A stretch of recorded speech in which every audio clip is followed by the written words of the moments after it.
I was watching two men talk to the same woman at a social gathering. Same environment, roughly similar looks, both reasonably successful. One of them talked for about 20 minutes straight. Interesting stuff, actually. Funny, smart, clearly trying. She was polite the whole time. The other man talked maybe half as much, but at one point he said something that made her physically lean forward. Not dramatically, just slightly, but I noticed it. The difference wasn't confidence in the way people usually mean it. It wasn't some alpha body language checklist. It was something much simpler and much harder to fake.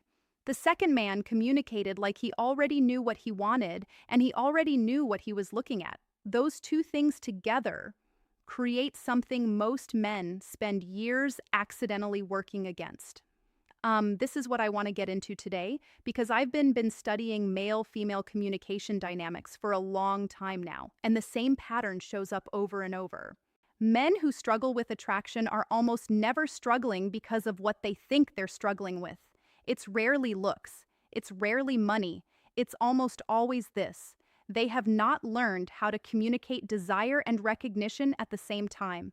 And until you can do both simultaneously, you're always going to be missing one half of the equation. Let me explain what I mean. Desire without recognition reads as self-serving. When a man communicates only what he wants, even if he wants it genuinely, it feels one-directional. She's the object of the desire, not a participant in it. Women feel this immediately, even if they can't articulate why the interaction felt off. They just know something was missing. They'll say, "He was nice." They'll say, "Nothing was wrong, but there was no pull." Recognition without desire reads as friendly. Plenty of men are good at noticing things about women, at being perceptive, at making someone feel seen, and women appreciate it. But appreciation and attraction are not the same thing. You can deeply appreciate someone and feel zero pull toward them. If your communication is only recognition with no clear direction, end up in the category of people she genuinely likes but never thinks about at 2 in the morning. The combination is what creates something different entirely. When you communicate that you want something specific and you communicate that you genuinely see the person you want it with, those two things landing at the same time create a reaction that is very difficult to ignore. It's not manipulative. It's not a technique in the cheap sense of that word. It's just what happens when someone experiences being both desired and understood simultaneously. That experience is rare enough that it tends to stick. Now, here's where I want to push back on something that most content in this space gets completely wrong. The words themselves are almost irrelevant. I've heard people talk about "I want" and "I appreciate" as if they're magic phrases you drop into conversation and watch the results change. And yes, directness and specific recognition are important. I'll get to exactly why in a moment. But if you take those phrases and bolt them onto communication that is fundamentally anxious, fundamentally outcome-focused, fundamentally about getting something rather than experiencing something, they don't work. They land flat. Sometimes they land worse than saying nothing because now there's this mismatch between what the words technically mean and what the energy behind them is actually saying. The female brain, and I'm speaking broadly, there are individual differences, is extraordinarily good at detecting incongruence, not consciously, not always articulately, but at a gut level. When what you say and what you're actually feeling are not aligned, it registers as something being off. She might not know what, she just feels it. And that feeling is the opposite of attraction. So before we talk about communication, we have to talk about what's underneath it. The men who communicate most effectively with women are not running a script. They're operating from a place of genuine internal clarity. They actually know what they want.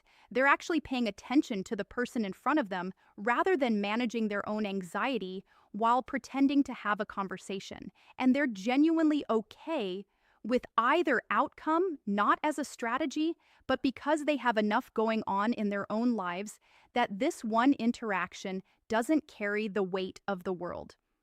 That last part is more important than almost anything else I'll say here. When an interaction feels like a test, you need to pass. That pressure lives in your body. It affects your breathing. It affects your eye contact. It affects the microsecond timing of your responses. And she feels all of it before you've said a single word. You cannot think your way out of this by choosing better phrases. You can only get out of it by actually becoming less attached to the outcome. And the only way to do that sustainably is to have a life full enough that no single interaction can make or break your sense of yourself. This is why older men, when they've done the work, often communicate in ways that younger men struggle to replicate, even when they're technically saying the same things. It's not the words, it's the absence of desperation behind the words. It's the quiet certainty that comes from having gone through enough to know who you are and what you want. Okay, now let's talk about the actual communication. Directness is attractive because it's rare and because it's respectful. When you tell someone what you actually want, clearly without hedging, without burying it in plausible deniability, you're doing something most people never do. Maybe we could hang out sometime. If you're not too busy, is not a statement of desire. It's a trial balloon designed to protect you from rejection. She knows that, you know that, and the protection you're seeking signals that you're not actually that sure of yourself or of what you want. The protection undermines the very thing you're trying to communicate.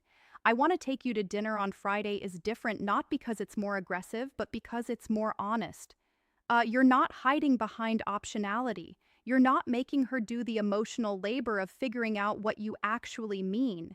You're saying what's true, and that directness, when it comes from a genuinely grounded place, feels like relief to most women because they're accustomed to spending enormous amounts of energy trying to decode what men actually want. Clarity is not aggression. This gets confused constantly. Directness is not pressure. You can be completely clear about what you want and simultaneously completely relaxed about the answer.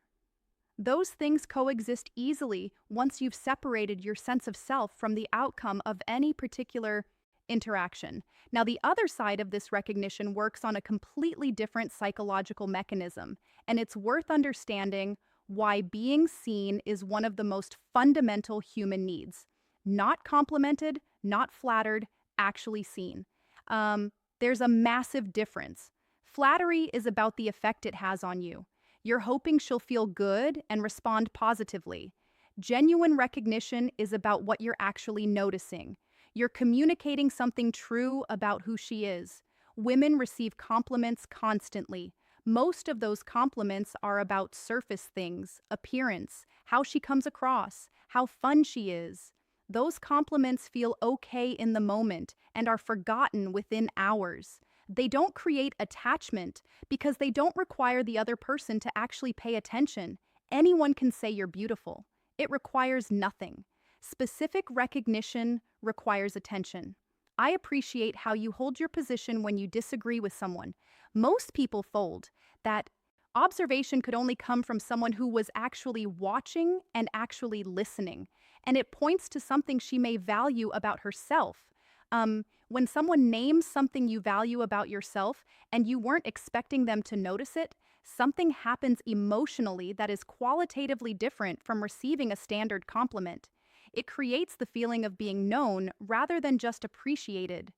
That feeling of being known is what creates emotional investment, not attraction in the immediate physical sense necessarily, but the deeper pull, I want to spend more time with this person feeling that underlies lasting connection.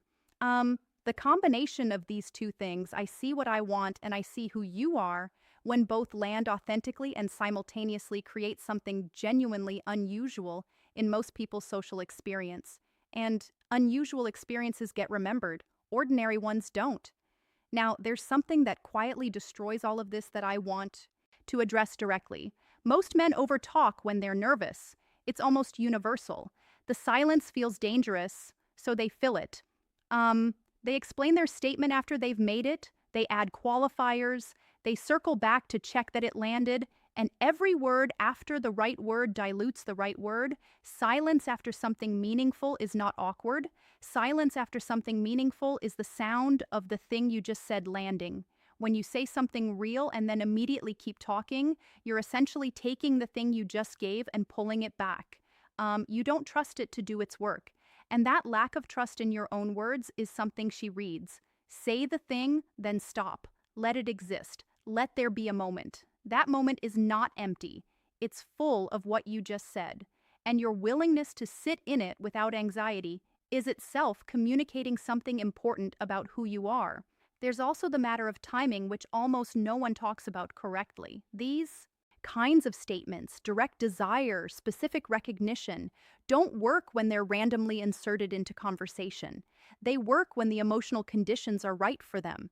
After something real has been shared, after a genuine laugh has died down and there's a natural pause, after she said something that actually reveals something about who she is. Forcing these moments is worse than missing them. Trying to manufacture emotional depth in a moment that doesn't call for it comes across as strange at best and manipulative at worst. Real connection has a rhythm. You have to be present enough to feel when that rhythm opens up a space and then have the groundedness to step into it without performing. That presence, genuine, unhurried, interested without being hungry, is ultimately what you're trying to develop. Everything else follows from it. The right words emerge naturally when you're actually paying attention. The right timing becomes obvious when you're not distracted by outcome. The right energy is automatic when you're not carrying the weight of needing this to go a specific way. This is what I mean when I say the men who do this well aren't running a system. They're just fully there. And being fully there for most people is unusual enough to be genuinely striking. Everything I've described here can be practiced. Presence is a skill. Directness is a habit. Specific attention is something you consciously develop until it becomes automatic.